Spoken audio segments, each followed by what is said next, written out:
उत्तराखंड में गर्मी बढ़ने के साथ साथ जंगलों में आग लगने की घटनाएं लगातार बढ़ रही हैं। चकराता के कई जंगल आग में धधक रहे हैं। बिसोई, जैंदोऊ, क्वांसी के जंगलों में आग लगी है, जिससे भारी वन संपदा को नुकसान पहुंचा है। जंगल जलने से पशुओं के चारे का भी संकट पैदा हो गया है। लाखों की वन संपदा जलकर राख हो गई।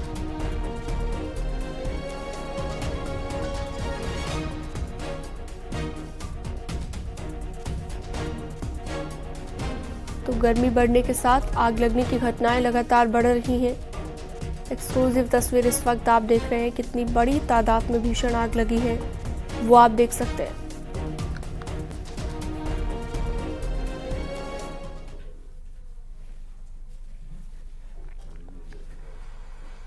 बागेश्वर से बड़ी खबर, जहां पर सातों रेंज में जंगल धधक रहे हैं। आग में जलकर लाखों की वन संपदा राख हो गई है। रात भर जंगलों के जलने की वजह से चारों तरफ धुंध छाई हुई है और जंगलों में लगी आग को बुझाने में वन विभाग लगातार जुटा हुआ है।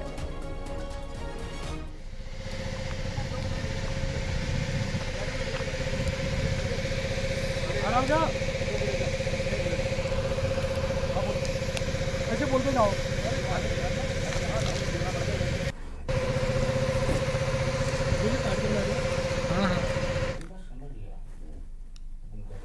देहरादून में सीएम पुष्कर सिंह धामी ने वन विभाग की मीटिंग ली और कहा कि आग की घटनाएं रोकने के लिए नोडल ऑफिसर बनाए जाएं, कहीं भी सूचना मिलने पर तुरंत कार्रवाई की जाए।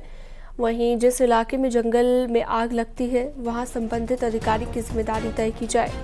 अगर कोई जानबूझकर आग लगाता है तो उसके खिलाफ भी सख्त कार्रवाई हो। इस मीटिंग में वन विभाग के प्रमुख सचिव RK सुधांशु और चीफ अनूप मलिक मौजूद रहे।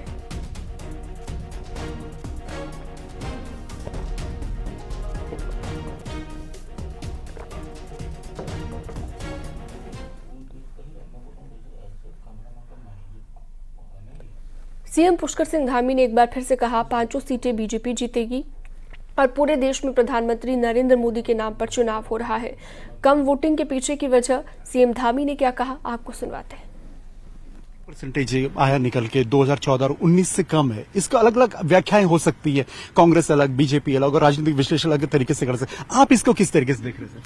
नहीं, देखिए, चूंकि उसके कई अनेक कारण हैं। आजकल फसल भी पकी हुई है, शादी बारातों का भी सीजन है और चूंकि बहुत पार्टियों का जोर नहीं था कि वोटरों को लाने में, एक ही पार्टी भारतीय जनता पार्टी ही अपने उसमें लगी हुई थी। उसके कारण से जो भी मतदान हुआ है उसमें प्रतिशत ठीक है।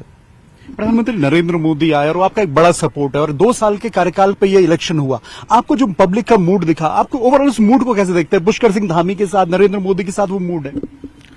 नहीं, सब लोग हमारे प्रधानमंत्री मोदी जी को तीसरी बार प्रधानमंत्री बनाने के लिए उत्तराखंड के लोगों ने आगे बढ़ चढ़ के भाग लिया है और विकसित भारत के संकल्प को पूरा करने के लिए, देश की सुरक्षा के लिए, देश के सैनिकों के सम्मान के लिए, मातृशक्ति के सशक्तिकरण के लिए, नौजवान युवाओं को आगे अवसर मिले उसके लिए और पूरे विश्व में भारत का मान सम्मान तेजी से और बढ़े, परचम लहरे, पूरी दुनिया का नेतृत्व भारत करे, उसके लिए लोगों ने मतदान किया है उत्तराखंड में और 5 सीटें बड़े मार्जिन से जीतेंगे। और कश्मीर से लेकर कन्याकुमारी तक, अटक से लेकर कटक तक पूरे देश के अंदर एक ही माहौल है, एक ही लहर है कि मोदी जी को प्रधानमंत्री बनाना है। उत्तराखंड से इसकी शुरुआत हुई है। उत्तराखंड में 5 सीटें जीतेंगे। यहाँ जो नफरत की दुकान है वो बंद हो गई। अच्छा, तो 4 जून का इंतजार सर आपको भी रहेगा कि एक बेहतर रिजल्ट, कम से कम आपकी पहली बड़ी परीक्षा है? नहीं, पूरा देश जो है 4 जून के रिजल्ट के लिए पहले से तैयार है। मोदी जी एक बड़े अंतराल से, ऐतिहासिक मतों से देश के प्रधानमंत्री बनेंगे। कैमरा से दीपक उपाध्याय के साथ दीपांकर भट्ट, न्यूज़ 18 देहरादून। उत्तराखंड की 5 लोकसभा सीटों में सबसे ज्यादा वोटिंग हरिद्वार सीट पर हुई, पर बीजेपी विधायकों की सीटों पर कम और विपक्षी विधायकों की सीटों पर ज्यादा वोटिंग ने इस सीट का गणित उलझा दिया है।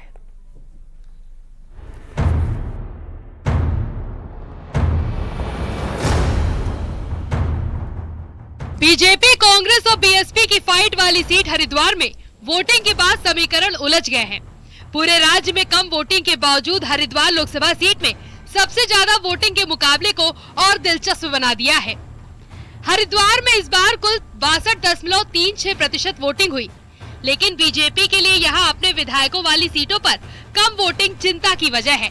तो कांग्रेस और बीएसपी वाली सीटों पर ज्यादा वोटिंग ने कांग्रेस का कॉन्फिडेंस बढ़ाया है। बीजेपी विधायकों वाली सीटों में वोटिंग परसेंटेज पर नजर डालें तो धर्मपुर में 51.8, डोईवाला में 57.2, हरिद्वार में 54, रुड़की और ऋषिकेश में 51.30, रानीपुर में 60% वोटिंग हुई। वहीं कांग्रेस और बीएसपी वाली सीट पर नजर डालें तो भगवानपुर में 67.13, हरिद्वार ग्रामीण में 73.21, झबरेड़ा में 64.12, ज्वालापुर में 64, लक्सर में 72, मंगलौर, पिरान, कलियार में 61, खानपुर में 58.60% वोटिंग हुई। हरिद्वार में मुस्लिम दलित समीकरण बड़ा फैक्टर है, पर ये फैक्टर किसको फायदा करेगा ये 4 जून को पता लगेगा। पर हरीश रावत इसी फैक्टर को ज्यादा वोटिंग की वजह मानते हैं। और कांग्रेस के लिए हरिद्वार के अंदर इस चुनाव ने एक बड़ा प्लेटफॉर्म तैयार कर दिया है जो अगले 10 सालों तक कांग्रेस को लाभ पहुंचाएगा, 2027 और उसके बाद भी निरंतर लाभ पहुंचाएगा। तो ये चुनाव जो है हरिद्वार का चुनाव कांग्रेस के लिए बहुत ही अमृत का काम कर गया है। हरिद्वार लोकसभा सीट में कम वोटिंग ने कहीं न कहीं बीजेपी की चिंता बढ़ाई है। पार्टी के विधायक होने के बावजूद कम वोटिंग क्यों हुई, ये सवाल हरिद्वार लोकसभा सीट से बीजेपी विधायकों के सामने है। कुल मिला के समीक्षा का विषय है, हम लोग पूरी समीक्षा करेंगे। और मैं समझता हूं कि जो मैं अपने हरिद्वार लोकसभा की बात करूं तो ये भी मैं कह सकता हूं कि इन ऑल तो हम आज की तारीख में अच्छी स्थिति में है, सीट भी निकालेंगे, सीट भी जीतेंगे। लेकिन यह कि वोटिंग कम पड़ना ये थोड़ा सा हमारे लिए एक सोचने का विषय तो है। हरिद्वार लोकसभा सीट पर सबसे ज्यादा वोटिंग के बावजूद बीजेपी के विधायकों वाली सीटों पर कम वोटिंग परसेंटेज ने मुकाबला दिलचस्प बना दिया है। दीपांकर भट्ट, न्यूज़ 18, देहरादून।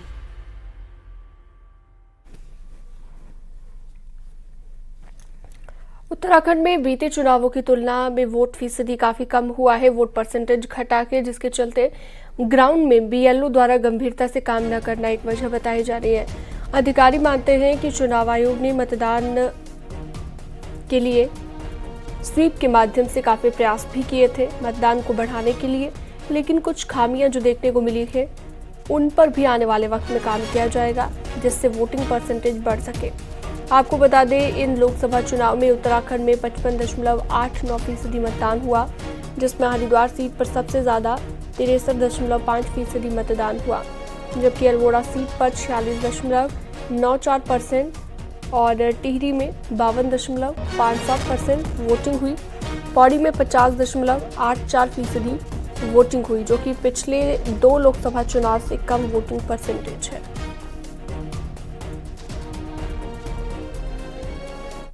इस प्रकार से उत्तराखंड की सभी 5 लोकसभा सीटों पर मतदान हुआ है। शांतिपूर्ण मतदान संपन्न हुआ है, ये बहुत बड़ी उपलब्धि है।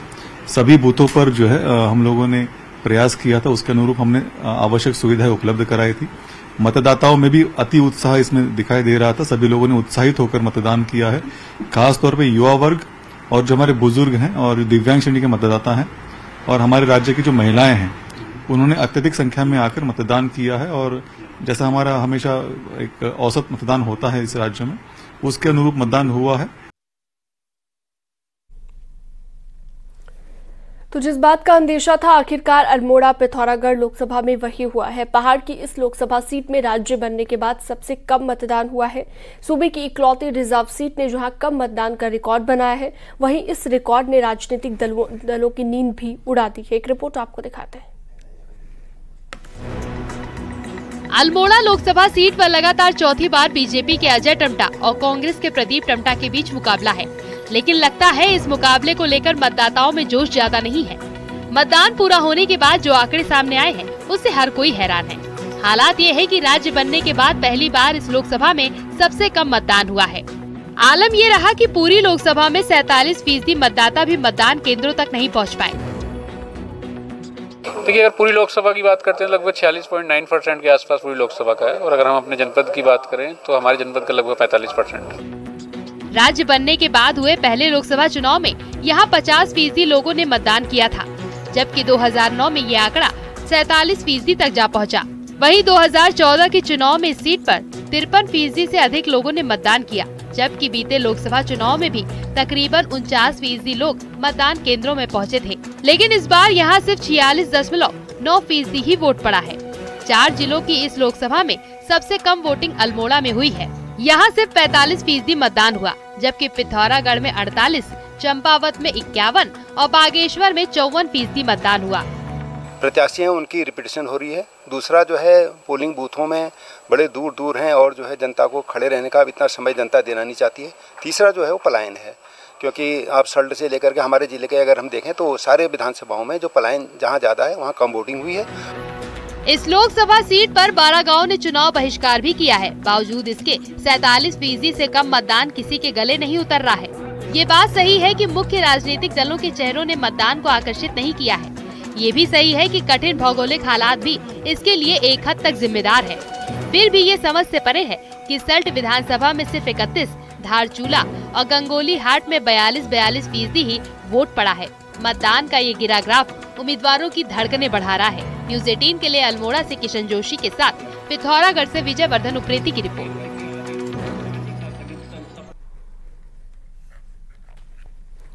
उत्तराखंड में कम वोटिंग पर पूर्व सीएम हरीश रावत का भी बयान सामने आया। हरीश रावत ने कहा कि कह सकता हूं बीजेपी के वोट में गिरावट आई है। बीजेपी के वोट में 10 से 15% की गिरावट दर्ज की गई।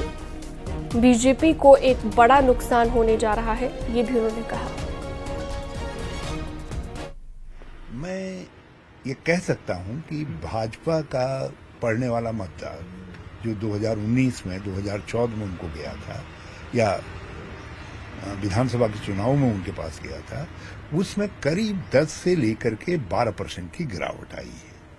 और जो हमको पढ़ने वाला मतदाता, जिसको हम लक्ष्य बना करके चल रहे थे और जो मतदाता भाजपा की नीतियों से खिन्न था, उस मतदाता के परसेंटेज में 4 से 5% की वृद्धि हुई है।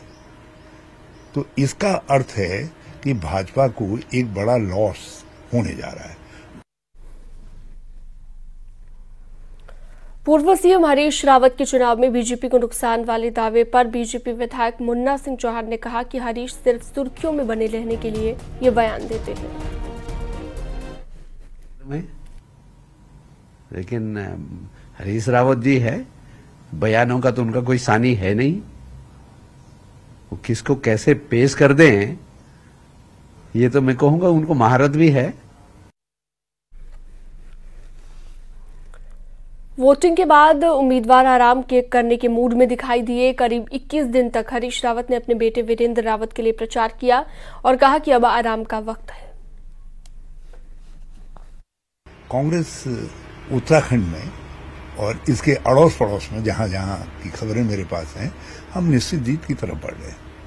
अभी अपने दिन की बात करो, इतने लंबे कैंपेन के बाद कल इलेक्शन पूरा हुआ, अब आज रिलैक्स।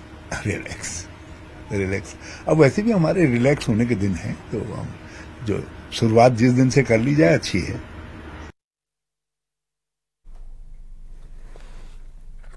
वहीं टिहरी से बीजेपी उम्मीदवार माला राज्यलक्ष्मी शाह ने कहा कि वो अगले 2 से 4 दिन तक छुट्टी लेकर आराम करेंगी। शनिवार को उन्होंने अपने करीबियों के साथ घर जाकर उनका हालचाल जाना।